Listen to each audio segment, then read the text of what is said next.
off your body like a banana. Okay, so growing up, I always was an entertainer and everything, but I was always a student athlete. So after college football, I came out here, I didn't have no workers experience. It was hard for me to get a job. So, you know, I had to fake and fill out some, paperwork for it sometimes and stuff. So I was working at Abercrombie & Fitch, and I also worked at my uncle's tax company. And you would have thought, I would have learned something about taxes working there all them years, but it was seasonal. I didn't learn much.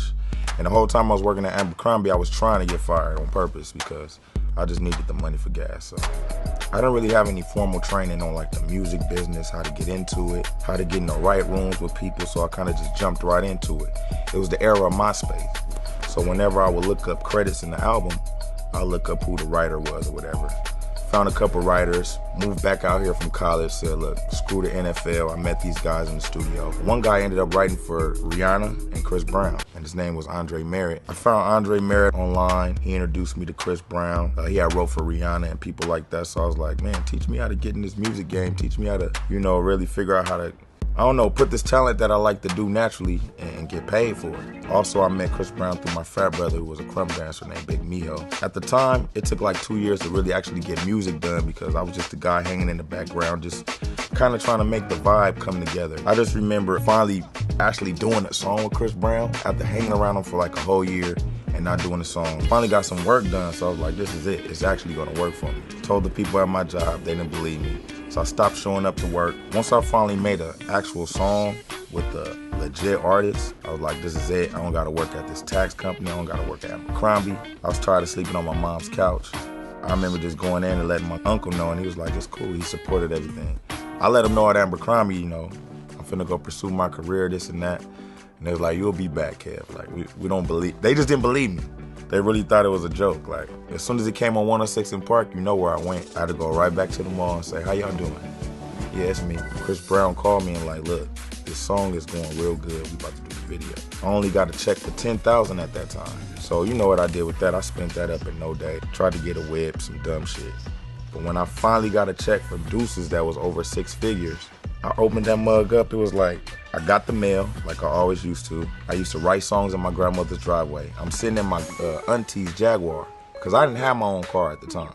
And so since I used to be pulling up with the celebrities, the best I could do was my supposed rich auntie at the time. She was a nurse. I was in her car. So got the check, opened it with my cousin, and I ain't never seen nothing over $10,000 in my life. So when I saw 100 and something thousand, I'm like, I looked at my cousin, I just closed it because I'm like, what am I gonna do? I'm in the hood, I need to start hiding this shit.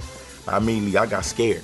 I didn't even get happy. I'm like, where I'm gonna put this shit? Where am I? $100,000, what do I do? Like, and I didn't tell nobody. I kept it a secret because honestly, I had never seen that much money, didn't know what to do with it, didn't know where to start. The most I had ever paid for rent at the time was like $300 when I was at Washington State. So I couldn't even fathom really before that. It took me almost losing my family to realize, okay, something's not right. I had a 4-bedroom house in Woodland Hills, and my child's mom at the time had to pay the rent. I'm thinking I'm broke, not knowing I got checks coming from here to here, on this tax ID number, all these things that I'm more familiar with now. And if I knew them then, I probably could have saved my family, but I knew I blew the bag when I had to move back into my parents' house for like a week. Just that whole time period was the most embarrassing time, a very difficult time.